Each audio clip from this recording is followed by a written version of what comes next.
Disse mais: a que assemelharemos o reino de Deus? Ou com que parábola o apresentaremos? É como um grão de mostarda que, quando semeado, é a menor de todas as sementes sobre a terra. Mas uma vez semeada, cresce e se torna maior do que todas as hortaliças e deita grandes ramos, a ponto de as aves do céu poderem aninhar-se à sua sombra. E com muitas parábolas semelhantes lhes expunha a palavra, conforme o permitia a capacidade dos ouvintes. E sem parábolas não lhes falava, tudo, porém, explicava em particular aos seus próprios discípulos. Podem sentar, meus irmãos, estejam atentos ao texto bíblico ao qual recorreremos todo o tempo da exposição bíblica intitulada Um Reino que Não Terá Fim. A parábola de Jesus é também uma profecia, irmãos. Um dos ofícios do Senhor Jesus é que Ele pôde, de fato, cumprir as funções de profeta. Aquele que ouve do Pai e proclama com absoluta fidelidade a mensagem do Pai enviada aos homens. É uma profecia porque a multidão também precisava saber que aquilo que Jesus estava fazendo não era a repetição do que outras correntes do judaísmo e outros grupos religiosos faziam naqueles dias. É uma declaração muito séria, irmãos, porque a multidão já estava de algum modo habituada a ouvir Jesus e a ouvir sobre Jesus nos últimos anos. Às vezes, Jesus era visto como mais um profeta de mais um grupo que estava ali expondo a sua mensagem, mas em algum momento chegaria ao final de um ciclo e seria substituído por outro grupo. Muitos não se apercebiam da grandeza da obra de Jesus, do que ele estava fazendo, porque Jesus decidiu fazer algo absolutamente fora do comum. Ele iniciou o seu trabalho e ele passou a expor a sua doutrina com o auxílio de 12 homens, incultos, desconhecidos, medrosos, que inclusive quando Jesus estava no maior aperto da sua vida aqui nessa terra, eles fugiram, negaram a Jesus. A Bíblia chega a narrar, o próprio Marcos, que um deles desprendeu-se de quem queria prendê-lo, e as roupas ficaram com o algoz, e ele fugiu nu, com medo da prisão, quando Jesus estava sendo aprisionado. Era um grupo pouco representativo. Por isso, Jesus traz essa parábola para explicar uma grande certeza dele. Jesus diz que o que ele estava iniciando não era mais um grupo, mais um partido, mais um ajuntamento religioso, mas lançando os fundamentos de um reino que nunca mais teria fim. Depois que ele foi aprisionado e crucificado, muitos acreditaram que Jesus se enganou ao proferir essa parábola. Mas eis que ele ressuscitou, apareceu a muitos, mudou a história de vida de tantos e a própria história, de modo que até ateus precisam reconhecer que hoje nós estamos vivenciando o ano de 2021 depois de Cristo. Meus irmãos, Jesus lança a parábola do grão de mostarda com toda sabedoria. Não haveria uma comparação melhor com o reino que ele estava estabelecendo do que com o grão de mostarda, que era muito conhecido naqueles dias. Principalmente às margens do mar da Galileia, havia muito disso. Provavelmente, Jesus estava se referindo à mostarda escura. Na história e também nas classificações da biologia acerca da flora, há, irmãos, evidências, há fotos inclusive de mostardas, que na verdade é uma hortaliça, chegando a 4 metros de altura, e em outros lugares fora do mar da Galileia, a quase 5 metros de altura. A mostarda tinha uma haste semelhante a um braço humano, uma haste grossa. e dali vários ramos saíam. O que impressiona na mostarda é que ela era o arbusto que mais roubava a atenção das pessoas, mas a sua semente era uma das menores que os judeus conheciam. Aqueles que estavam ouvindo Jesus sabiam disso. A semente da mostarda, irmãos, é do tamanho da cabeça de um alfinete, mas o seu tamanho final impressiona a ponto de poder abrigar várias espécies de aves debaixo da sua sombra no calor da Palestina. A mostarda escura já era usada naquele tempo como tempero, como remédio ou até como alimento. Pombos daquela região preferem a semente de mostarda a outro qualquer alimento. Então Jesus está falando de uma planta muito conhecida, de uma pequenina semente, como eu disse, cujo tamanho é comparado à cabeça de um alfinete, até a altura de mais de 4 metros, sob a qual estavam muitas espécies de animais. Havia uma verdadeira transformação. O início da mostarda engana. Parece um pontinho, um cisco, nada, pó, mas se torna essa frondosa hortaliça. Jesus então diz: o meu reino é assim, é semelhante à pequenina mostarda quando ainda é um grão, mas virá a ser tudo isso que vocês conhecem aí nas margens do mar da Galileia. É um reino que nunca terá fim, porque ele é eterno. Há um dicionário escrito pelo irmão Millar Erickson, publicado pela editora Mundo Cristão, que traz um conceito sobre reino de Deus que eu considero suficiente para nós. O conceito de reino de Deus do irmão Erickson é o seguinte: o reino de Deus é o domínio de Deus, seja internamente dentro do coração dos homens ou externamente. Não é um reino específico. O reino de Deus é o senhorio, é o domínio, é o reinado dele em um coração. Quando Jesus Cristo torna-se Senhor da vida de alguém, o reino de Deus alcançou o coração desse alguém. Quando Jesus Cristo torna-se Senhor de uma nação, de uma época, de um povo, então o reino dele foi estabelecido, mas não é um reino de homens, não é um reino específico. Todos os reinos que tornaram-se grandes passaram. O reino egípcio, babilônico, assírio, o reino britânico. Nos nossos dias, fala-se muito de quem se firmará no século 21 como o grande reino, como a grande potência, Estados Unidos ou China. Eu não sei te dizer, eu só sei que ambos um dia passarão, porque não existe um outro reino que seja eterno, além do reino do Senhor Jesus Cristo. Olhe para a parábola do grão de mostarda e veja o que Jesus diz, que o reino dele, o projeto dele, o trabalho dele, o ajuntamento dele, a igreja dele, o povo que pertence a ele, tem um início simples, seguido de um desenvolvimento impressionante. Eu tenho ouvido muitos irmãos falarem das nossas crianças que elas cresceram de repente. No período da pandemia, nós deixamos de conviver com as crianças e em pouco tempo elas cresceram muito. Nós olhamos para as crianças, irmãos, e parece que nem as reconhecemos mais. Nós nos impressionamos, de repente elas cresceram e cresceram muito. O reino de Deus é assim, porque a semente é poderosa.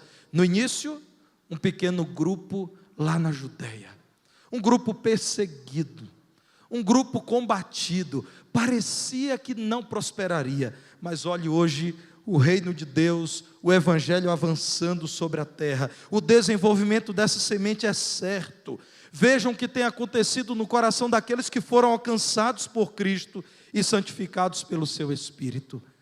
A parábola do grão de mostarda, irmão Narciso, que já plantou mostarda, nos lembra isso. O reino de Deus é como aquela semente. O irmão Narciso já trouxe aqui para nós, e em frente à casa dele há mostarda plantada e grande, não é isso, Narciso?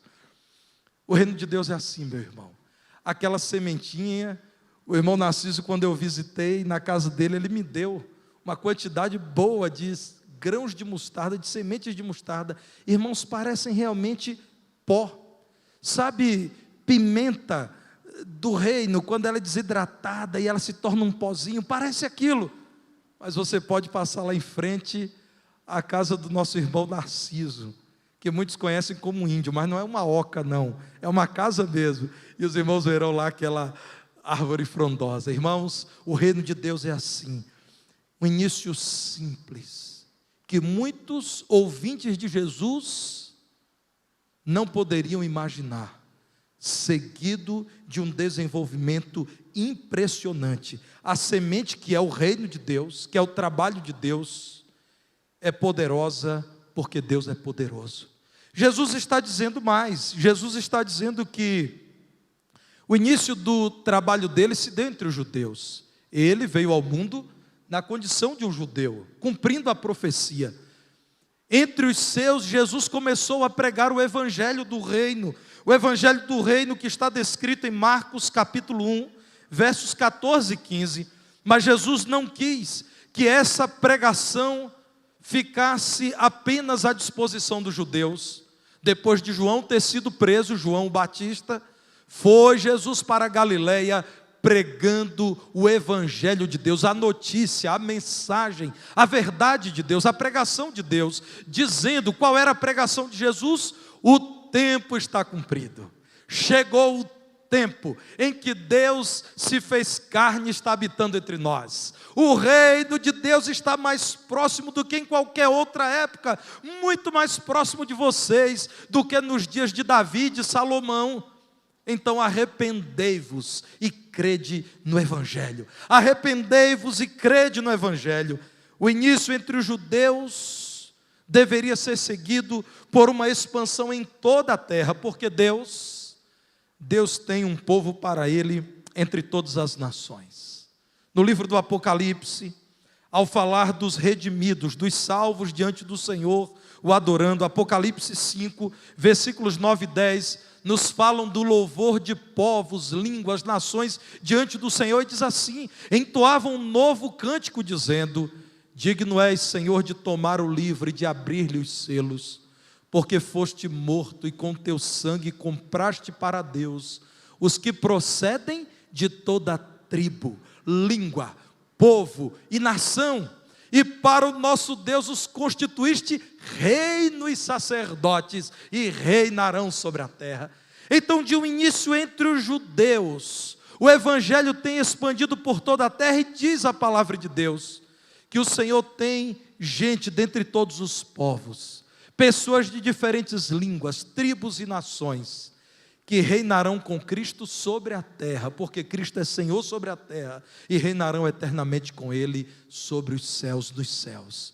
Então, meus irmãos, nós estamos falando da essência do cristianismo. O cristianismo, irmãos, teve os seus fundamentos lançados entre os judeus, mas o cristianismo está em toda a terra. Milhões e milhões e milhões e milhões ouviram do Evangelho, creram e foram radicalmente transformados. De um pequeno início entre os judeus, até uma expansão entre muitos povos, o que fica claro é que Deus ama a sua criação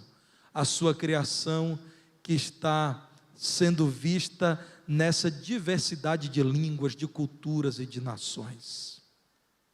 Eu tive a oportunidade de cultuar a Deus 2 vezes numa das maiores igrejas batistas do mundo, a primeira igreja batista em Orlando, na Flórida, nos Estados Unidos. E um dos cultos daquela igreja no domingo pela manhã, uma igreja que deve ter espaço para pelo menos 3 a 4 mil pessoas sentadas, no auditório principal, porque há auditórios para o Ministério Brasileiro, onde os cultos são realizados em português, e o Ministério Hispânico, onde os cultos são realizados em espanhol. Mas há um culto, irmãos, nesse templo principal, em que há um ponto para que as pessoas ouçam em tempo real a tradução simultânea do culto para a língua portuguesa ou para o espanhol. Irmãos, impressionante, num lugar só, havia algumas dezenas de nacionalidades representadas naquele lugar. E eu fiquei sentado olhando aquilo tudo, e dentre outros aprendizados que tive, é que o reino de Deus é muito maior do que aquilo que eu enxergo. Irmãos, cantavam lá, muitas pessoas cantando, e havia um irmão liderando a congregação. Ele não era norte-americano, ele era de El Salvador. E naquele grupo, alguns irmãos me disseram: pastor, ali tem gente do Paquistão, ali tem gente que veio da África, ali tem gente da Europa. Irmãos, impressionante, uma igreja, por conta da característica daquela cidade, uma cidade que atrai gente do mundo inteiro, uma igreja com dezenas de nacionalidades representadas. Em algum momento, irmãos, estávamos cantando um dos hinos nossos aqui, cantamos muito no Brasil, e eu olhava à volta, aquele templo lotado, gente de diversas línguas, cantando e glorificando o mesmo Senhor Jesus Cristo. Samela deve lembrar: Deus é tão bom, Deus é tão bom, Deus é tão bom para mim. Música da infância. Aí agora, Marquinhos, eu lhe incluo, música da sua época, né, Marquinhos? Deus é tão bom para mim, aleluia.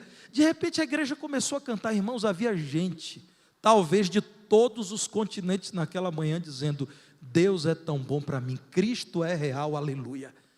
Irmãos, nós precisamos olhar para o reino de Deus e nos desvencilharmos de um bairrismo, achando que o cristianismo é a cultura de um povo que vive numa região do mundo. Não, Jesus Cristo, porque traz todas as respostas a todos os homens de todas as épocas e em todos os lugares, é a solução para o mundo, é a solução para toda a história. O reino de Deus começou entre judeus, meus irmãos, mas tem alcançado o mundo, e a palavra de Deus garante isso, que ao final, diante do Cordeiro de Deus, o exaltando e dizendo que Ele é digno de louvor, porque Ele morreu e comprou aqueles que o louvam com seu próprio sangue, e estarão milhões e milhões e milhões de pessoas reinando com Ele eternamente. Mas é importante dizer que todos os povos têm ouvido do Evangelho. Vocês viram aqui nessa noite um vídeo nos mostrando lances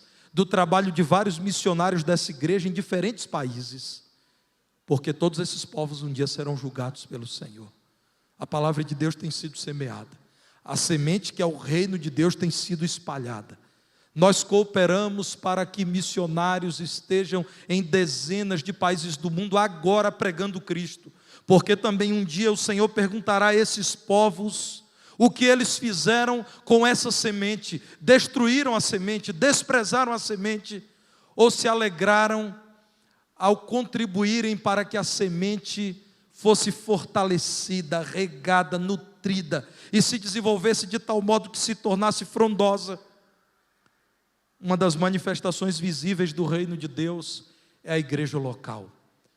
Olhem para a história dessa igreja, quase 103 anos de vida. Como esta igreja começou? Esta igreja foi organizada, era uma congregação da primeira igreja batista de Belo Horizonte, e foi organizada em 27 de julho de 1919. Seu pai Lígia estava nesse dia, não é? O irmão Lazico, Eleázaro Ferreira, o pai da irmã Lígia, estava nesse dia e fotografou inclusive esse momento que nós temos registrado. Como é bom, dentre outros descendentes, ter aqui a filha do irmão Lazico, a neta do nosso primeiro pastor, está ali, Alda Adília, duas meninas novas, a Lígia e a Alda. Mas imaginem os irmãos, elas são descendentes, e outros aqui, irmã Raíra. Aí eu vou ter que parar, né, irmãos, porque é muita gente. Andresa ali dos Rangel, né, Andresa? Mas a Andresa já está na 1000ª geração, porque ela é uma menina nova. Kilder, irmãos, eu vou ter que parar. Eu vou cometer injustiça. Eu vou ficar só desses 5 exemplos, porque se eu continuar, eu vou ter que falar de todo mundo. Os familiares desses irmãos queridos que estão aqui agora, e de vários que eu não mencionei, eram 31 membros de uma igreja que não tinha nem um local onde se reunir. Sabe onde eles se reuniam? Hoje está lá um prédio lindo, moderno, na esquina da rua Oswaldo Machado Gontijo com a rua Itapecerica, pertinho do mercado municipal. Ali foi alugado um sobrado, e 31 crentes, dirigidos pelo pastor Henrique Eduim Coquel, estavam pregando a palavra, sofrendo grande oposição, sendo apoiados por missionários e também por crentes brasileiros, que eram poucos naquela época, e começaram a construir os muros do primeiro templo, e eles eram derrubados a cada noite, e no dia seguinte esses crentes precisavam retomar a construção. Quem poderia imaginar, irmãos, que uma pequenina igreja de uma então pequenina cidade, Deus usaria para organizar igrejas até fora do estado de Minas Gerais? Por exemplo, se vocês forem em Goiás, primeira igreja batista de Mineiros no estado de Goiás, a origem daquela igreja está aqui na nossa igreja. Por toda a terra, viagens missionárias, ofertas, missionários que enviamos aos campos. O reino de Deus é assim, irmãos.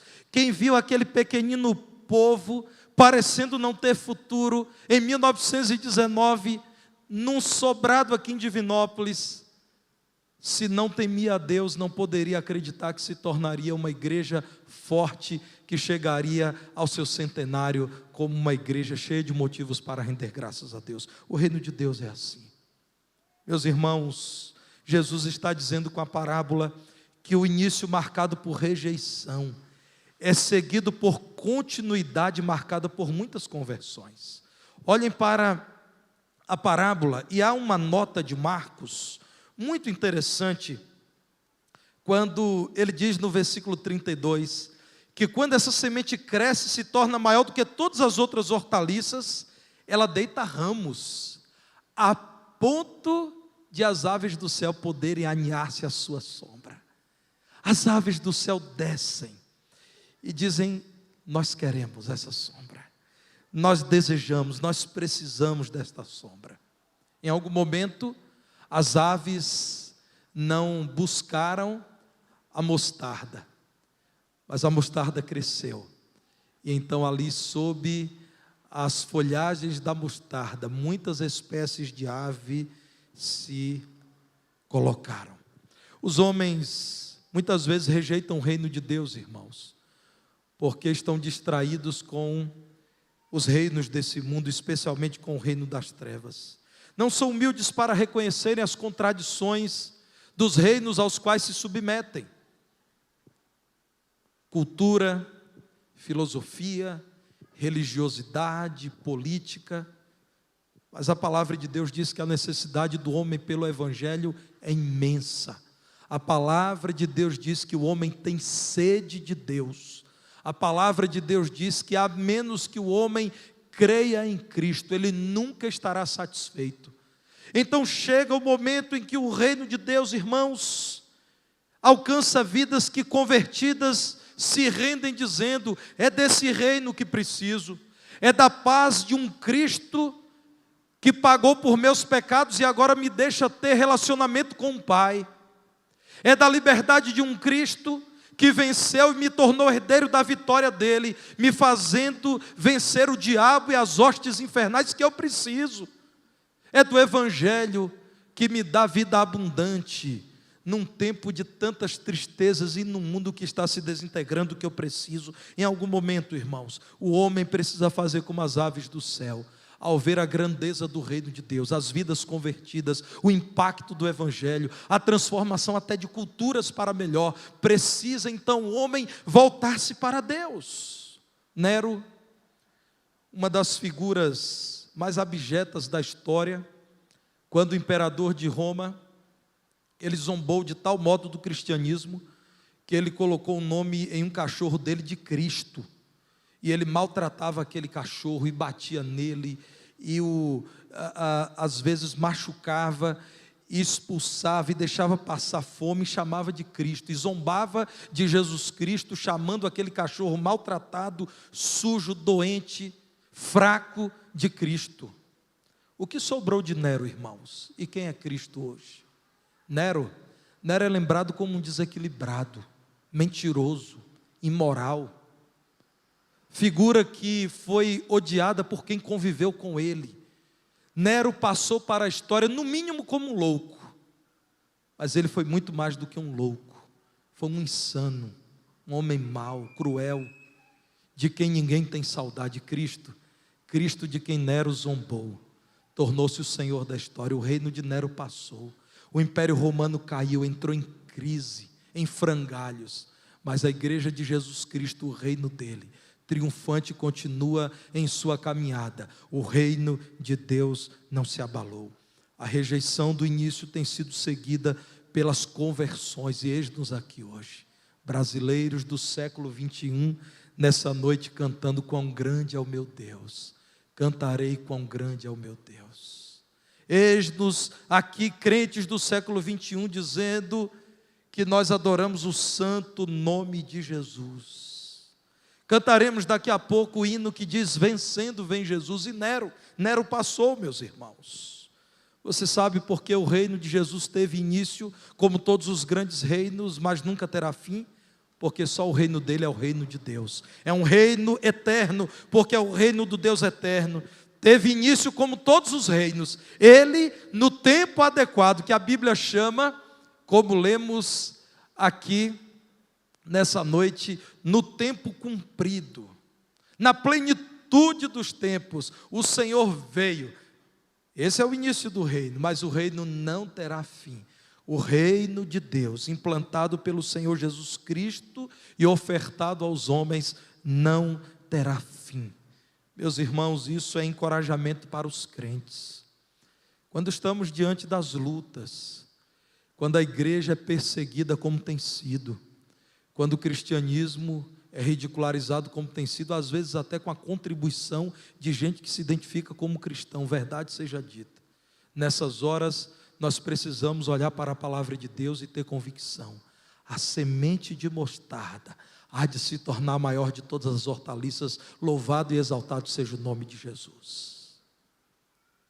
O grão de mostarda que você lança no coração do seu colega de serviço, do seu vizinho, do seu parente, à medida em que Cristo vier a tornar-se Senhor dessa vida, há de se tornar um reino completo no coração dessa pessoa. Isso nos encoraja, mas isso também alerta os descrentes. Não desconsiderem Cristo, não se façam surdos diante dos apelos do Evangelho, porque Jesus um dia virá e julgará a todos.